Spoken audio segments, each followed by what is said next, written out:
A história de um estudo em vermelho é narrada pelo personagem Dr. Watson, que era médico do exército e foi atingido por uma bala no ombro e depois abatido por uma febre tifoide. Quando se recuperou, foi levado a um navio de Londres e lá permaneceu durante algum tempo em um hotel particular em Strait, gastando todo o seu dinheiro. Vendo que sua vida financeira estava ruim, ele tinha duas opções. Uma era se mudar para o interior e a outra era se mudar para um domicílio compartilhado. Watson estava em um bar quando Stanford, seu antigo assistente, tocou em seu ombro. Eles começaram a conversar, e durante essa conversa, Stanford descobriu que Watson estava precisando de um colega de quarto. Coincidentemente, Stanford conhecia uma pessoa que também precisava de um colega de quarto, pois Sherlock tinha encontrado um quarto, mas que era caro demais para seu bolso. Tempos depois, quando Sherlock e Watson já estavam morando juntos, Sherlock havia recebido uma carta sobre um assassinato, que aconteceu no número 3 da rua Larson Gardens, ao lado do Brixton Hall, onde havia um corpo de um cavalheiro e marcas de sangue no cômodo. Junto com os detetives Gregson e Lester, Sherlock começou a investigar o crime. O nome da vítima era Enoch J. Dibler e foi encontrado bem vestido e com manchas de sangue na sala e na parede. Estava escrito a palavra Rache, também com manchas de sangue, que significa vingança em alemão, uma marca registrada de um assassino. Gregson, o outro detetive, foi à busca do crime, onde ele encontrou a aliança de uma mulher ao lado do cadáver, e com isso concluiu que o cadáver era de um homem de mais de 1,60 de altura. Depois, Sherlock pegou a aliança e colocou uma foto no jornal, com o intuito de encontrar o assassino. Ele escreve que o dono da joia deve buscá-la na casa de Watson. Depois disso, uma senhora foi à casa dele e alegou que a aliança era de sua filha. Sherlock então ficou chateado, pois a mulher parecia realmente triste. Porém, Sherlock continuou a investigar, pois ele sempre suspeitou que a mulher era cúmplice. Então, a senhora sumiu misteriosamente. Depois desse caso, Joseph Strangers, que era secretário de Dubler, foi encontrado num hotel com uma facada no coração. Sherlock suspeitou que a morte pudesse ter sido por envenenamento e então resolveu testar as pílulas que foram encontradas, dando a um cachorro moribundo uma das pílulas, e com isso percebeu que uma delas era envenenada e a outra não, pois com a segunda pílula o cachorro morreu. Uma garota em um vilarejo chamada Lucy, que tinha cabelos dourados, lábios rosados, dentes brancos como a neve e um sorriso brincalhão. Tinha pernas brancas e rechonchudas e usava uma meia branca com um sapato elegante de fivela brilhante. Perdeu toda a sua família em um massacre e sentia muita falta de sua mãe. Até que um dia um homem aparece e se comove com a história dela e adota ela como filha. Então eles saem em busca de um lugar para ficarem. E na jornada, eles acabam não encontrando água. Eles pararam em uma pedra, pois já estavam exaustos. A menina, já cansada, acabou adormecendo. E o homem também. Uma nuvem de poeira começa a surgir.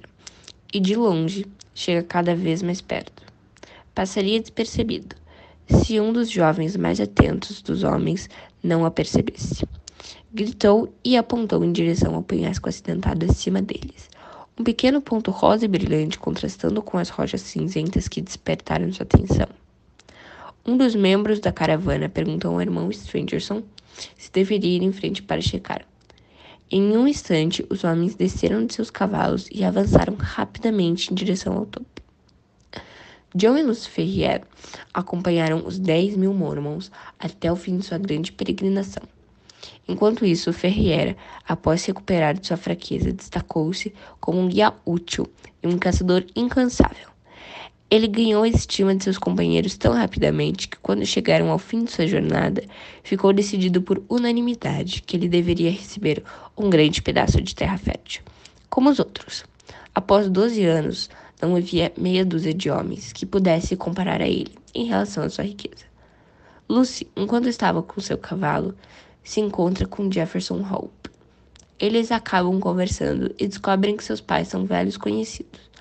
Então Lucy leva Jefferson para conhecer seu pai, e cada vez mais vão se apaixonando. Antes de uma viagem de Jefferson por alguns meses pelas montanhas de Nevada, em busca de prata. Após a viagem de John, com o profeta. Lucy e seu pai ficam constrangidos, pois Lucy teria que se casar com um dos pretendidos pela comunidade. Porém, seu coração já tinha dono. Era Jefferson. O pai estava demorando muito para escolher com quem sua filha se casaria. Então o profeta deu apenas 30 dias para ele realizar essa escolha. E a cada dia que se passava, o número, de acordo com a quantidade de dias que faltava, era pichado à vista na casa de Ferrier.